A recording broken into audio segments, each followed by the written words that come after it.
We've seen a lot of troubled plants this year. Sandy Holland and Renee Martinez wax myrtle is about a year old. It hasn't grown much in that time, but it was green and healthy looking until a month or two ago. Now, all of the leaves on the top half of the tree are brown, but the branches are showing berries. Also, the bottom part that is green appears to be growing from the roots. It gets at least 6 hours of sun every day, and they water it twice a week.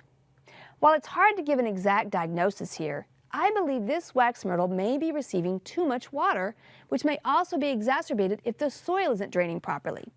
It appears that this struggling shrub is in a bed with other plants growing very close to it that seem to be doing fine.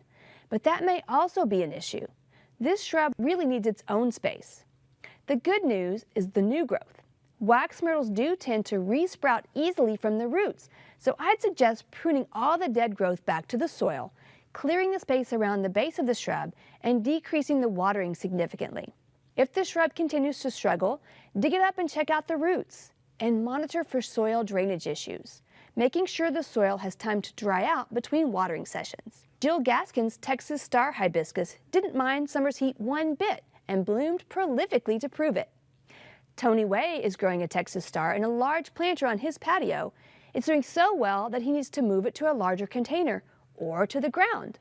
When's the best time to do that? Andrea DeLong Amaya, Director of Horticulture at the Lady Bird Johnson Wildflower Center, tells us that this hardy plant can be put in the ground anytime here in Central Texas and will actually be more cold tolerant in the landscape than in a container, which would leave the roots less insulated. Andrea also notes that in spite of the name Texas Star Hibiscus, this local favorite actually isn't native to the Lone Star State. It's indigenous to Florida and the southeastern U.S. Sometimes patience pays off to get spectacular flowers. In Dallas, Charles Woodard grows a night-blooming cereus in a container. It sits outside in warm weather, but for 15 years he's brought it indoors every winter. This year his diligence paid off with at least 7 outstanding flowers.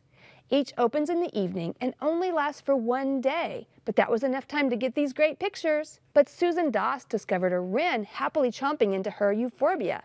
Indeed, in dry times, thirsty birds and other critters seek a drink from our succulents. Thankfully, this damage doesn't appear too bad, and I think the plant will easily recover. Outdoors, gardens aren't made in a day. Susan Velzy just put the finishing touches on her new garden rooms, but we know, Susan, that a gardener is always growing. Anna Poole started her garden 6 years ago. It took her a while since she's got a large backyard and lots of shade. Her first building project was a deck for lounging to watch it all. Recently, she started putting in pathways to an ever-growing, beautiful garden. She's got sun in front, so that's where she's planting fragrant roses and other flowers. In Bulverde, Charlene and Michael Lowe sent a video of migrating hummingbirds flocking to their feeders. They tell us, after planting many things that attract hummingbirds and butterflies, our garden has been very active. And we'd love to hear your stories. Head over to centraltexasgardener.org and send us your questions, pictures, and video.